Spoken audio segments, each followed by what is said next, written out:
हर Friday ऐसा होता है कि उस दिन रिलीज हुई फिल्मों की ज्यादा बातें होती है। बट 2009 में आई अवतार ऐसी फिल्म बन गई जिसकी डिबेट कभी खत्म ही नहीं होती। क्या आप यकीन करेंगे अगर मैं बताऊं कि अवतार दुनिया की सेकेंड हाईएस्ट ग्रोसिंग मूवी है। जब यह मूवी बनी थी तब फिल्म इंडस्ट्री की उतनी ग्रोथ नहीं हुई थी, बट फिर भी हॉलीवुड ने एक ऐसी मूवी बना डाली जिसके VFX लेवल को टच करना आज भी इंडियन सिनेमा के लिए इम्पॉसिबल है। फिल्म की लीड एक्ट्रेस जोए सल्डाना है। उन्होंने इस मूवी में नेत्री का रोल प्ले किया है, जबकि यहाँ आप उनके बगल में सैम वॉर्थिंगटन को देख रहे हैं जो कि जैक सुली के किरदार में है। इस मूवी का 80% हिस्सा VFX स्टूडियो में ही शूट हुआ था। रियल सीन के साथ VFX को मर्ज किया गया, यानी कि आउटडोर लोकेशन पर भी इसकी शूटिंग हुई थी, जो न्यूजीलैंड, हवाई और कैलिफोर्निया के कुछ आउटडोर सीन्स हैं।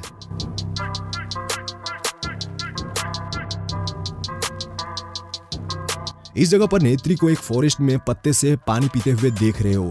इस सीन के लिए 2 तरह के ट्रिक यूज हुए थे। यूजुअली जैसा कि सभी VFX सीन को शूट किया जाता है, एक तो एक्ट्रेस को जंगल में इस तरह से पानी पीते हुए शूट किया गया था, जबकि उसके दूसरे पार्ट को VFX स्टूडियो में ही शूट कर लिया गया था।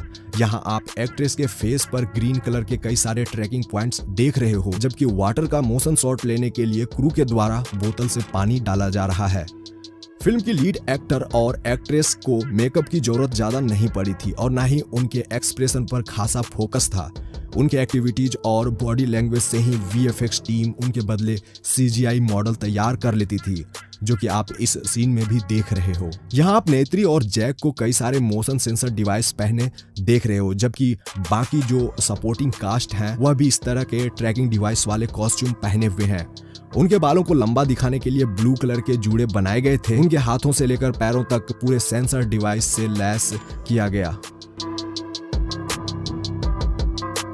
हवा में तैरते हुए इन पहाड़ों को देखिए।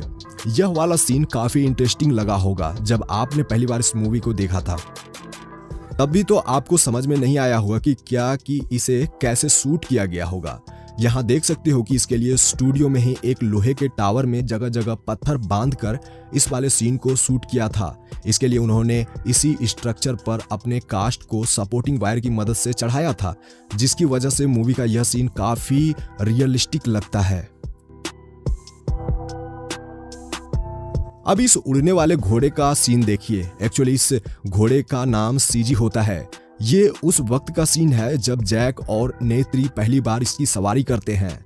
तो देखिए, इस सीन को एक VFX स्टूडियो में ही बनाया गया था। यहाँ आप देख रहे हैं कि क्रू मेंबर जैक के किरदार में दिख रहे सैम वॉर्थिंगटन को एक्ट करने में उसकी मदद कर रहे हैं। एक्चुअली यहाँ जैक और नेत्री के लिए मैकेनिकल रोबोट बनाए गए थे, जो कुछ हद तक घोड़े के बॉडी की तरह था। उस पर कई सारे मोशन सेंसर लगे थे, जबकि उन दोनों ने भी मोशन सेंसर वाले कपड़े पहन रखे थे। क्रू मेंबर द्वारा इस मैकेनिकल रोबोट को मूव कराया जाता था और डिफरेंट कैमरा एंगल से इसे शूट करते थे, जिसके बाद 3D मॉडलिंग और CGI की मदद से उनके इस सीन को बदल दिया गया था और फिर इसे मूवी में कुछ इस तरह से हमें दिखाया गया। इस जगह नेत्री और जैक का किसिंग सीन शूट हो रहा है। इसके लिए जो एक्चुअल स्टार कास्ट है उन्हें किसिंग करते हुए ही शूट किया गया था। आप यहाँ देख रहे हो कि वह किस तरह से इस सीन को कर रहे हैं, जबकि दूसरी तरफ टेक्निकल टीम उसे CGI और VFX के माध्यम से कुछ इस तरह से मूवी में शो किया था।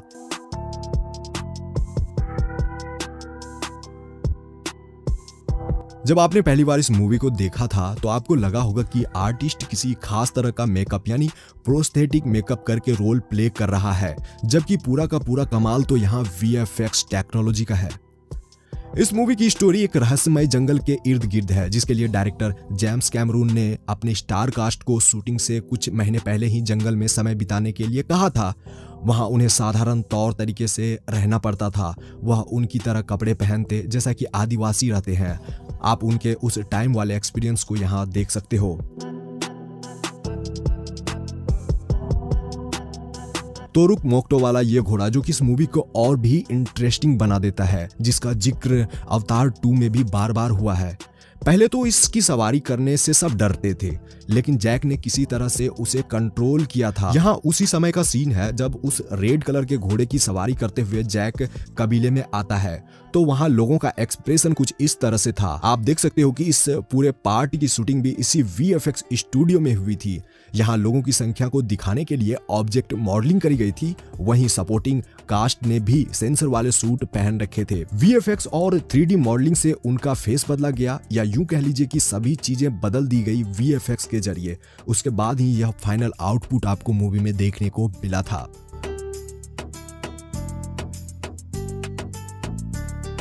ऐसा नहीं है कि मूवी में केवल CGI और रोबोटिक मशीन से ही सारे सीन शूट किए गए हैं। इस जगह जब साइलो नामक घोड़े की सवारी करते हुए उन्हें दिखाया जाता है, तो इसके लिए एक्चुअल में एक घोड़ा लिया गया था। वह घोड़ा ट्रेंड था, उसके शरीर पर कई सारे ट्रैकिंग डॉट भी फिक्स करे गए थे और फिर उसके बाद उसे CGI वाले घोड़े में तब्दील किया गया था। यहाँ उस समय का सीन है जब जैक उस घोड़े की सवारी करता है और फिर वह आगे जाकर गिर जाता है। यहाँ पर सैम वॉर्थिंगटन को सच में इस सीन के लिए जमीन पर गिरना पड़ा था। यहाँ पर इसकी शूटिंग होते हुए आप देख सकते हो।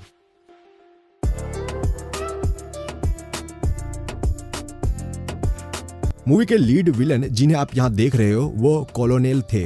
वह इस मूवी में इस मैकेनिकल रोबोट में बैठकर खूब तबाही मचाते हैं। वैसे तो इस वाले पार्ट की शूटिंग भी CGI के थ्रू हो सकती थी, बट रियलिस्टिक दिखाने के लिए जेम्स कैमरून ने एक मैकेनिकल रोबोट ही बना डाला था जो एक्चुअल में वर्क भी करती थी। यहाँ आर्टिस्ट को उस रोबोट के अंदर बिठाकर उसे शूट किया गया था, बाकी बैकग्राउंड को फिल्म के हिसाब से बदल दिया गया एंड उसमें भी कुछ VFX ऐड करी गई थी।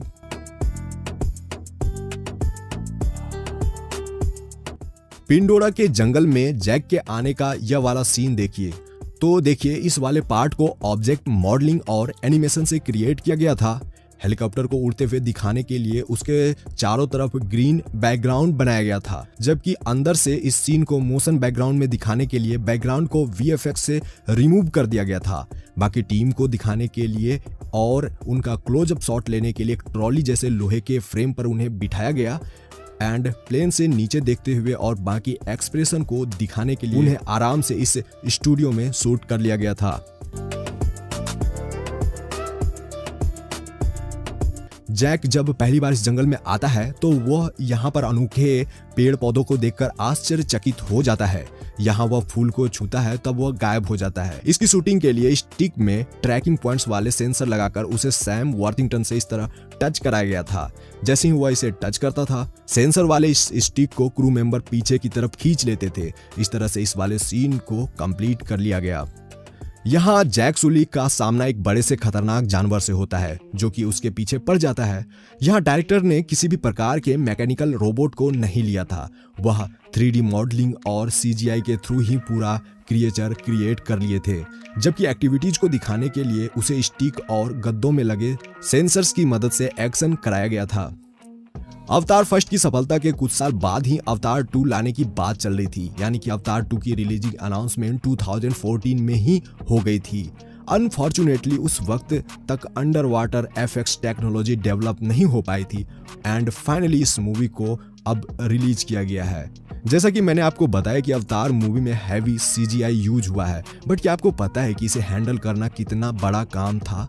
इसके लिए VFX कंपनी ने 4000 सर्वर वाले 4 सर्वर फार्म बनाए थे। इतनी हैवी सर्वर होने के बावजूद उन्हें एक एक CGI को रेंडर करने में 48 घंटे से भी ज्यादा टाइम लग जाता था। इस मूवी को बनाने का ख्याल सबसे पहले जेम्स कैमरून की मां को सपने में आता है। उन्होंने सपने में देखा था कि दुनिया में कुछ हरे रंग वाले अजीब से लोगों का अवतार हुआ है, तो यह बात उन्होंने अपने बेटे से बताई थी, जिसके बाद ही जेम्स कैमरून ने इंडियन गॉड्स के रेफरेंस पर इस मूवी को प्रेजेंट किया। उन्होंने देखा कि किस तरह से अलग अलग अवतार में गॉड यहाँ धरती में जन्म लेते हैं। इस मूवी में भगवान विष्णु के अवतार के नाम पर ही मूवी का नाम अवतार रखा गया। यह पहली ऐसी फिल्म बनी जिसने की एकेडमी अवार्ड के साथ साथ ऑस्कर अवार्ड अपने नाम किया था।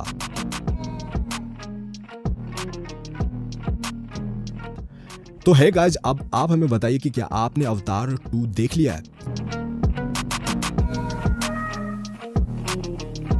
क्या आप अवतार 1 और अवतार 2 के VFX को कंपेयर कर सकते हैं? नीचे कमेंट कीजिए। Thanks for watching.